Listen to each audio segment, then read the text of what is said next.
সবার সুন্দর সুন্দর ঈদ শপিং দেখে আমিও চলে গেলাম জ্যোতিতে, কারণ আমার ঈদের ড্রেস হতে হবে সবচেয়ে ইউনিক। আর একমাত্র জ্যোতিতেই ইন্ডিয়ান, ওয়েস্টার্ন, পাকিস্তানি, আরাবিয়ান যে কোনো ধরনের আউটফিট তোমরা ইজিলি পেয়ে যাবা। ভিতরে ঢুকেই আমার অবস্থা এমন হয়েছিল যে আমি কোনটা রেখে কোনটা কিনবো, কোনটা রেখে কোনটা দেখবো। তাদের প্রত্যেকটার জন্য আলাদা করে সেকশন ছিল, বাট আমি বুঝে উঠতে পারতেছিলাম না আমার কোনটা দেখা উচিত। একবার মনে হচ্ছিল যে গর্জিয়াস একটা গাউন নেই, আবার মনে হচ্ছিল সেটা লেহেঙ্গা নেই আর শাড়ি নেই, মানে আমি কোনোভাবেই চুজ করতে পারতেছিলাম না আমি কোনটা নিবো।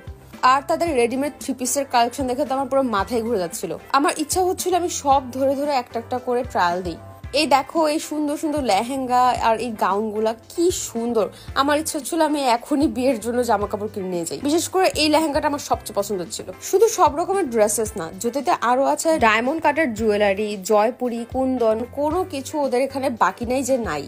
যেসব আপুরা বোরখা বা হিজাব পরেন তাদের জন্য জ্যোতিতে সুন্দর সুন্দর বোরখা কালেকশন ছিল। সবই ছিল ডিজাইনার আর ইম্পোর্টেড। ইভেন কারদানা, পার্ল, সিকোয়েন্সের কাজ করা এসব ডিফারেন্ট কালারের আবায়াও ছিল।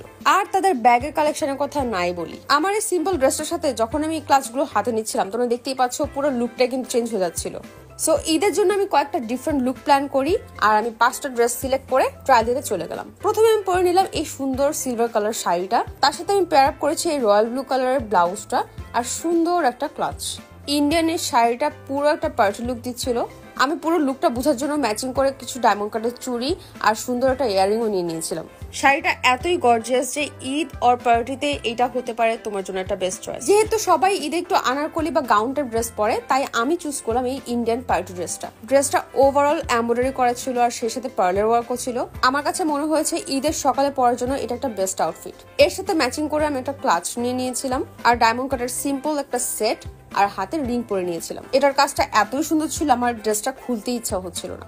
দেন আমি পরে সেই পাকিস্তানি সুন্দর আঘানুরটা, তার সাথে ম্যাচিং করে আমি এই এমকের ব্যাগটা নিয়ে নিই আর সেই সাথে মুলতানির ছোট্ট একটা নেকলেস আর টানাদাও ইয়ারিং পরে নিই।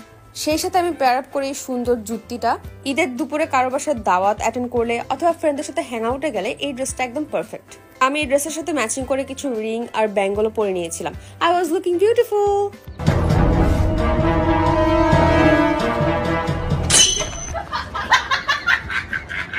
সরি আপু, একটু ফান করলাম। যেহেতু ঈদের সময় গরম থাকবে তাই আমি চুজ করে নিলাম নীলিমার এই সুন্দর কাফতানটা, যা সুন্দর একটা ওয়েস্টার্ন ভাইবও দেয়, সে সাথে খুব কমফোর্টেবল। ড্রেসটার সাথে হালকা কিছু জুয়েলারি আর এই ওয়াচ সেটটা আমি অ্যাড করে নিলাম আর সেই সাথে ছোট্ট একটা ব্যাগ নিয়ে নিলাম। জ্যোতিতে এবার নতুন অ্যাড হয়েছে এই নীলিমার কালেকশন গুলো, যার প্রত্যেকটা ডিজাইনই খুবই classy, trendy and perfect for hang out.